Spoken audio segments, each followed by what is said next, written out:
Fala pessoal, depois deste carnaval, tivemos uma semana um pouquinho mais curta aqui, mas eu tenho que trazer para vocês o resumo macro da semana, principalmente para falar um pouquinho dos Estados Unidos, mercado que precificava nenhum ou até um corte na taxa de juros, mudou as probabilidades quando a gente olha o CME Group, mas a gente já vai conversar daqui a pouquinho sobre isso, porque antes eu tenho um convite especial para você, que na nossa live de Suno aniversário de 8 anos, no dia 11 de março, teremos uma live muito querida para comemorar esta data de aniversário.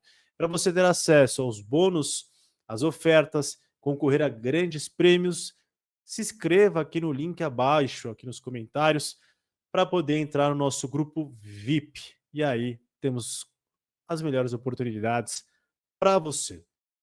Agora, voltando, pessoal, o que está acontecendo no mercado nesses últimos dias que tem mudado a precificação de corte de juros lá nos Estados Unidos?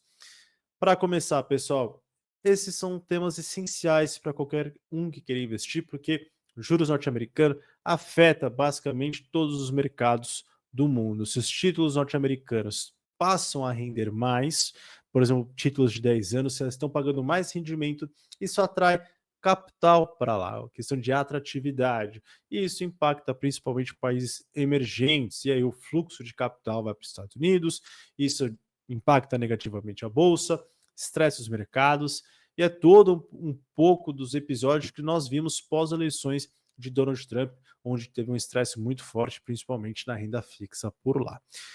Bom, pessoal, a gente vem conversando com vocês aqui que Donald Trump e seu governo têm adotado um tom um pouco mais ameno, reduzindo temperaturas em relação às tarifas comerciais. É claro que ele tem adotado, sim, uma postura combativa em relação a alguns países, mas vamos lembrar que ele desejaria colocar uma tarifa de 20% a 25% sobre todos os produtos, em especial dos chineses, de 60% a 100%. Isso lá depois das eleições em novembro. Agora a gente está com incertezas, é claro, a gente está com, um primeiro momento, anúncios de novas tarifas para México e Canadá, agora depois, mais recentemente, que ontem, se não me engano, ou antes de ontem, recuos em certos produtos para México e Canadá.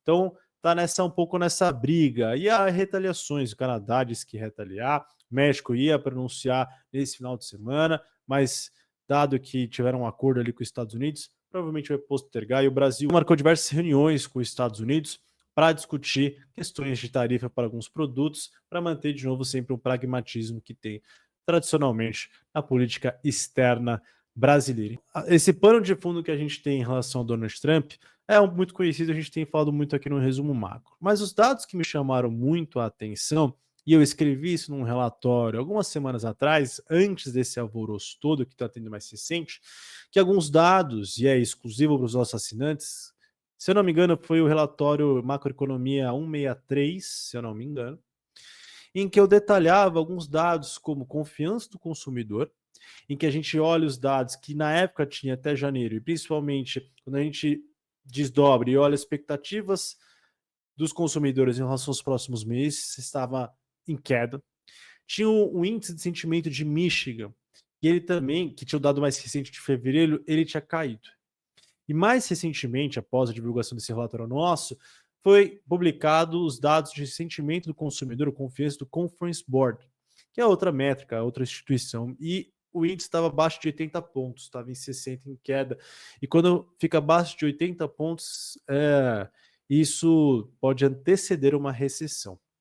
Saíram alguns PMIs também, que são índices de gerente de atividade, que também mostraram certa estabilidade, com leve queda, e isso começou a gerar uma percepção de que poderemos ter uma recessão ou uma desaceleração econômica mais forte nos Estados Unidos. Qual que é a grande preocupação dos consumidores? Primeiro, as tarifas. Com essa incerteza de não vai taxar produtos canadenses, mexicanos. Se vocês terem ideia, até eu estava dando uma notícia lá que nos Estados Unidos o preço do carro importado dos Estados Unidos, porque tem muitas fábricas que produzem no México e levam para os Estados Unidos, produzem no Canadá e jogam e levam para os Estados Unidos, perdão, eles aumentaram de preço em até 20%. E aí, até depois desse todo alvoroço, Donald Trump ele recuou, conversou com as montadoras, as grandes montadoras, e esse imposto que foi elevado para caos foi suspenso. Mas, no fundo, esse temor do que vai acontecer com as tarifas, com a inflação, e com a economia, e também uma estabilidade, uma criação abaixo, uma criação menos robusta das vagas de trabalho que a gente estava vendo nos últimos meses.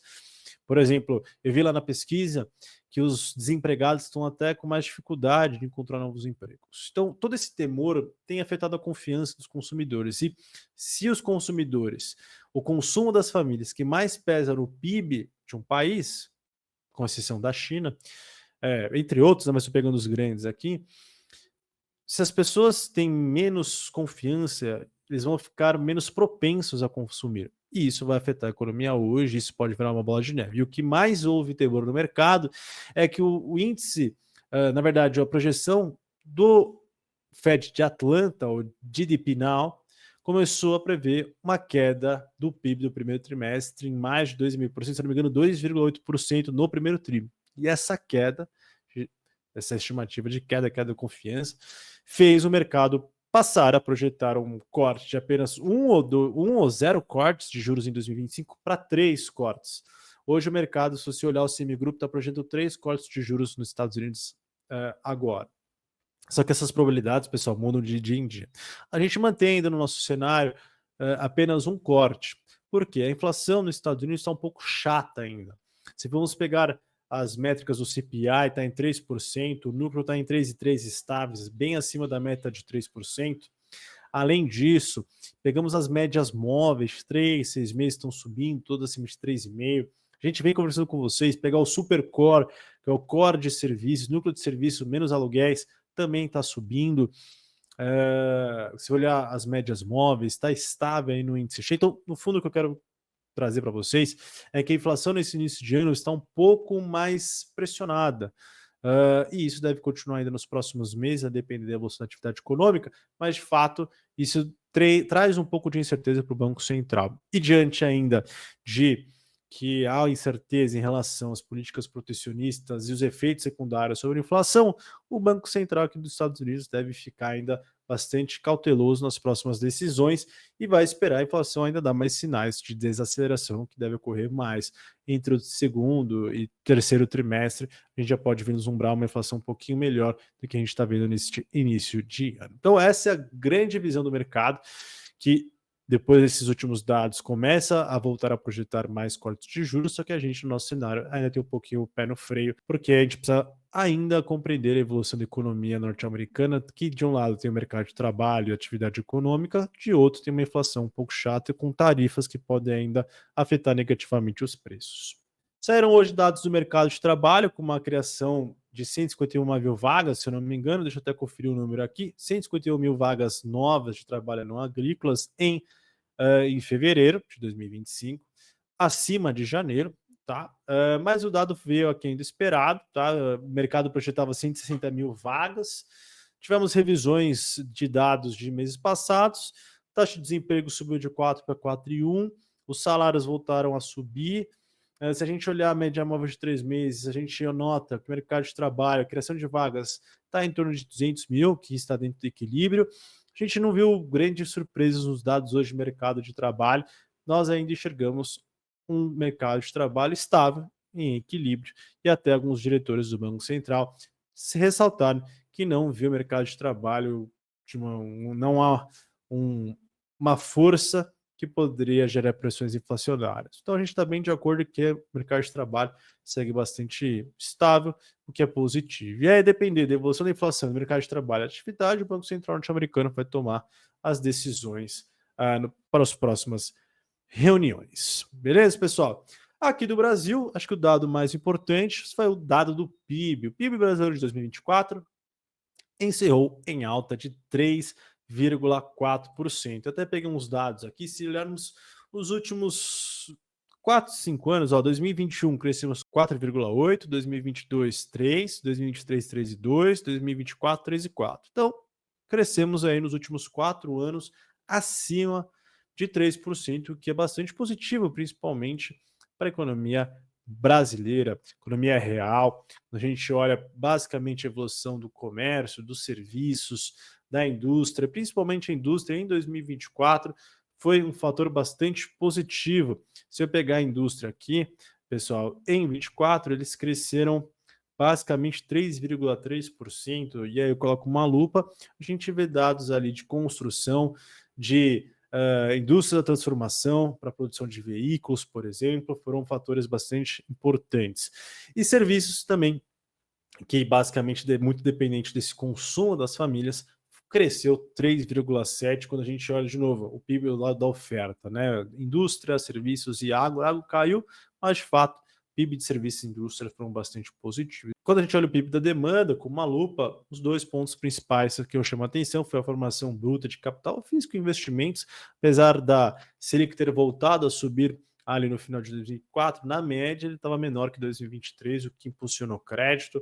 A demanda própria da economia brasileira permitiu levou que as empresas, as firmas investissem mais para atender esse excesso de demanda. E o consumo cresceu 4,8%, muito por conta de gastos do governo com transferências sociais. Tivemos mercado de trabalho bastante robusto, massa salarial subindo, umas menores taxas de desemprego aqui do país. Isso possibilitou que as famílias brasileiras consumissem bastante em 2024. E é o ponto importante, né? Uma faca de dois gumes hoje no atual cenário. Se de um lado a economia brasileira cresce de forma robusta, um excesso de demanda aqui na economia, isso gera pressões inflacionárias. A gente pode notar uma pressão, uma aceleração da inflação nos últimos meses. A gente vem ressaltando com vocês aqui que tem tirado o sono um pouquinho do Banco Central. E aí, diante de uma inflação que dá sinais de tendências altistas, ele voltou a subir juros no final do ano passado, deve continuar subindo para tentar desacelerar, esfriar esse crescimento econômico bastante robusto.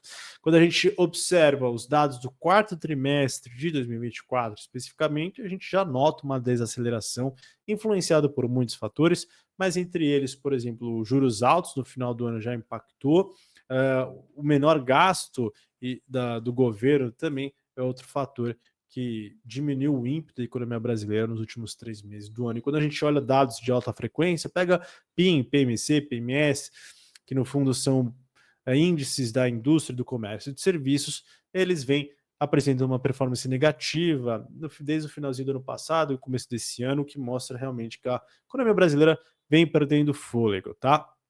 E lembrando que o PIB do quarto trimestre veio abaixo das expectativas do mercado, ressaltando de novo que há um menor crescimento aí nos 3 últimos meses de 2024. Para o primeiro trimestre de 2025, apesar dessa tendência de desaceleração, a gente vai vendo um PIB bastante positivo neste primeiro trimestre de 2025, muito puxado pelo agro. O agro tem uma sazonalidade que tem um grande peso e relevância no primeiro trimestre, um pouquinho do segundo, e a gente já sabe, pelas estimativas da Conab, que a gente vai ter um recorde de produção de grãos, o que isso é bastante importante. Não só a produção de grãos, mas toda a cadeia do agro, tanto a parte dentro e fora da porteira, parte, por exemplo, de transporte, distribuição, armazenagem. Isso alimenta a própria economia, toda essa produção de grãos e safras que a gente vai ter recordes nesse primeiro trimestre, o que de novo vai impulsionar a economia ainda este ano, mas a gente deve ver um PIB menor, abaixo de 3%, ao nosso ver, em 2025, em relação, por exemplo, aos últimos 4 anos que eu citei para vocês. A gente está ali com uma projeção de 1,9. Vamos fazer uma leve revisão depois do dado depois do dado divulgado hoje, mas de qualquer forma, basicamente é isso que a gente vai esperar para este ano para a economia. Juros maiores, menores transferências, menores gastos do governo. E aí o mercado de trabalho também deve perder um pouco seu ímpeto. E segmentos que são mais dependentes de crédito, eles devem sofrer este ano, por isso que a gente vê uma desaceleração da economia como um todo. Beleza, pessoal, eu acho que a gente tratou de todos os assuntos de uma forma mais detalhada. Esse resumo macro vem para tentar trazer mais informações para vocês sobre o que está acontecendo hoje, principalmente lá nos Estados Unidos, que eu acho que foi um pouco mais sensível esses últimos dias. E voltamos na próxima semana. E não esqueça, dia 11 de março teremos nossa live especial de aniversário Suno 8 anos. Lá a gente vai conversar muito sobre investimentos, oportunidades, como investir em momentos de crise. E para você ter acesso a ofertas exclusivas, clica aqui no link abaixo, se inscreva e entre no grupo VIP. Bom final de semana, pessoal, e até semana que vem.